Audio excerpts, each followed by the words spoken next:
Βρισκόμαστε κοντά στην Κιλίνη και αυτό είναι το τρομερό και φοβερό κάστρο του Χλεμούτσι, το οποίο είναι ένα φράγκικο κάστρο, από τα πιο καλοδιατηρημένα κάστρα, να πούμε, της Ελλάδος και φράγκικα. Ιδρύθηκε το 1220 με 1223 από τον ηγεμόνα Γοδεφρίδο Βιλεαρδουίνο. Ήταν το πιο ισχυρό κάστρο φράγκικο του πριγκιπάτου της Αχαΐας. Τώρα βρισκόμαστε στον δεύτερο περίβολο και πιο μπροστά βρίσκεται ο πρώτος και κεντρικός περίβολος. Παλιότερα υπήρχε μία είσοδο στο κάστρο, αργότερα φτιάχτηκαν και άλλες. Έχει περάσει όπως όλα τα κάστρα από πάρα πολλά χέρια. Μετά τους Φράγκους περιήλθε κάποια στιγμή και στον Κωνσταντίνο Παλαιολόγο, αφού είχε περάσει από χέρια Καταλανών και ξανά Φράγκων. Όπως καταλαβαίνουμε, κάποια στιγμή έφτασε και στα χέρια των Τούρκων, από όπου και εδώ βλέπουμε ένα σημείο από το τζαμί που υπήρχε κάποτε.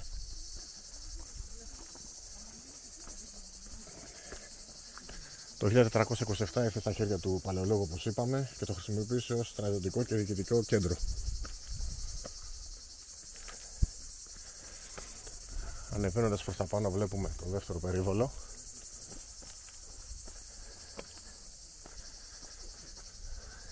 Κάποιος αναστηλώσει στα παράθυρα. Κάποια στιγμή έπεσε στα χέρια των Ενετών μετά τους Τούρκους και ξανά οι Τούρκοι το κράτησαν για αρκετό καιρό.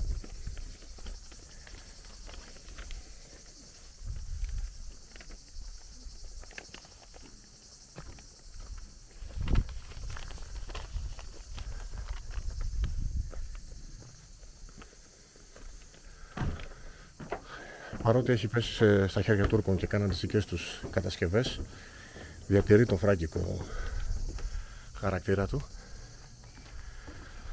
με τις στοές αυτές που βλέπουμε εδώ πέρα.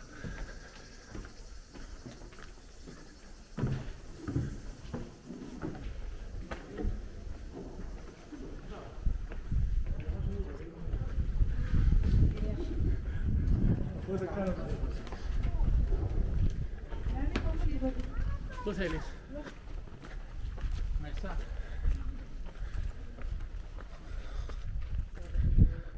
Από εδώ υπάρχει και ένα μουσείο.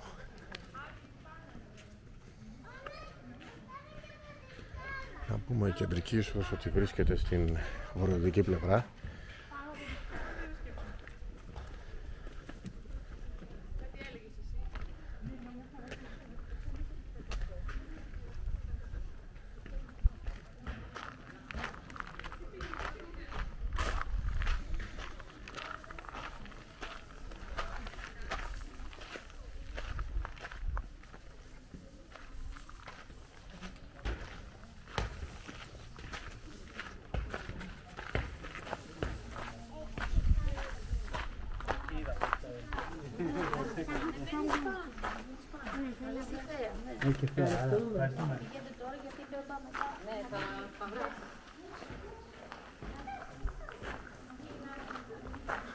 Μία από τις εσωτερικές στοές.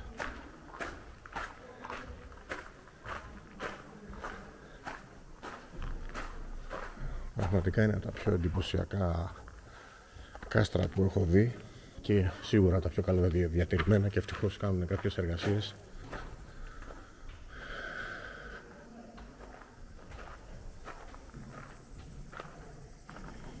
Επίσης να πούμε ότι οι ίχνη κτισμάτων σώζονται σε διάφορα σημεία στο εσωτερικό του και το εξωτερικό περίβολο, αποτελούν μάλλον τουρκικές προσθήκες.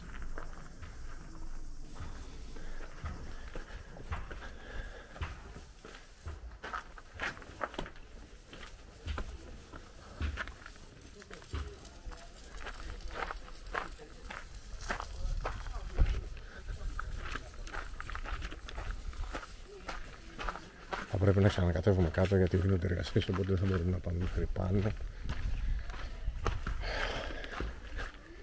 Θα ήθελα να δούμε από το τείχος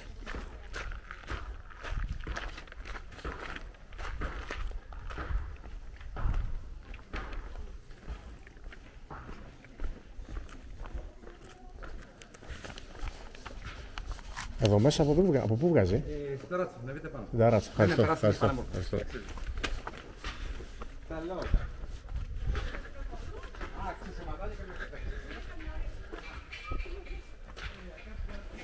Ανεβαίνουμε στην ταράτσα, όπως είπε και ο κύριος,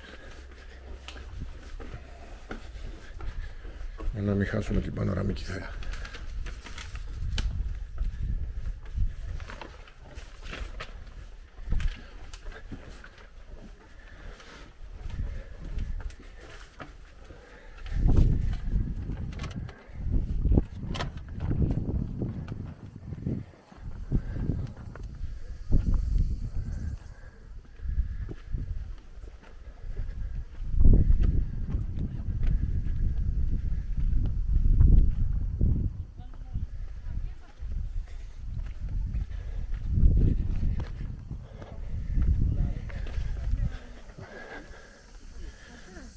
Μερικές ανάσες.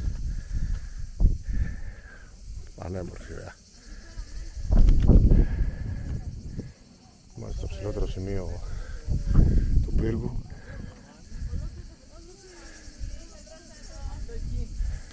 Και βλέπω να υποπτεύει όλη την παραλία.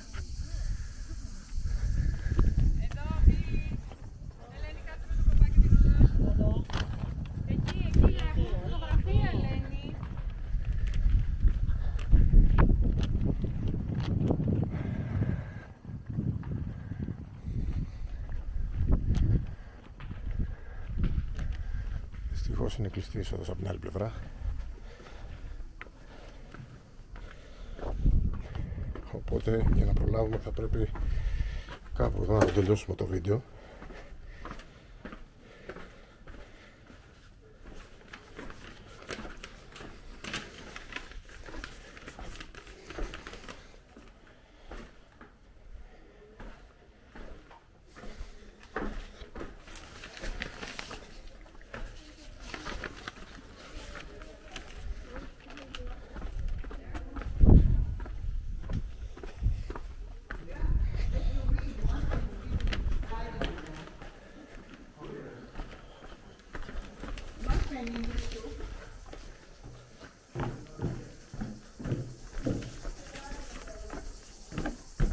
Γεια σας, καλώς.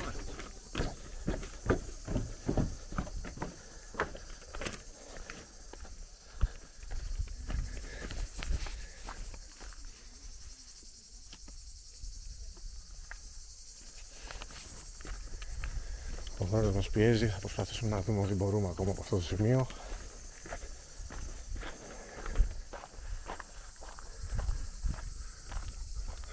Ένας όμορφος πύργος εδώ πέρα.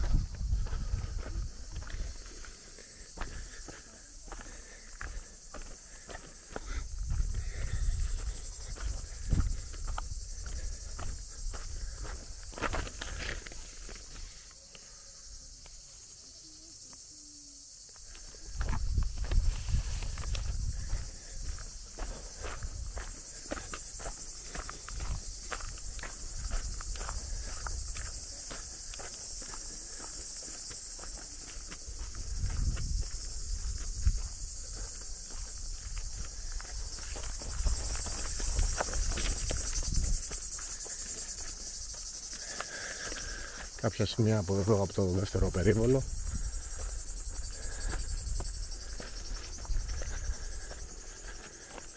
Δυστυχώς είναι σε αποκατάσταση. Πρέπει να πούμε ότι κάποια στιγμή ο Ιμπραήμ έχει ανατινάξει κάποια σημεία από το κάστρο και αυτό μας δείχνει ότι είχε σημαντική συμμετοχή στην Ελληνική Επανάσταση.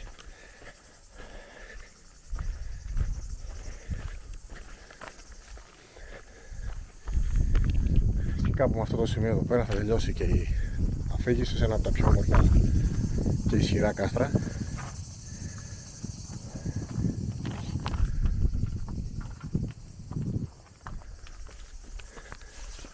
Με πάρα πολλούς χώρους και στέρνες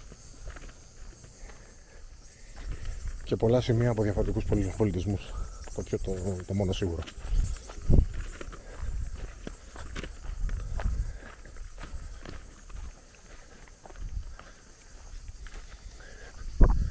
Και από εδώ βλέπει προς τον κάμπο κάστρο και καλοδιατηρημένο. Αυτά λοιπόν από το κάστρο. Άμα δεν το έχετε πιστευτεί, είναι πασίγνωστο, το επισκεφτείτε και πανέμορφο. Και συνεχίζουμε στην Ηλία.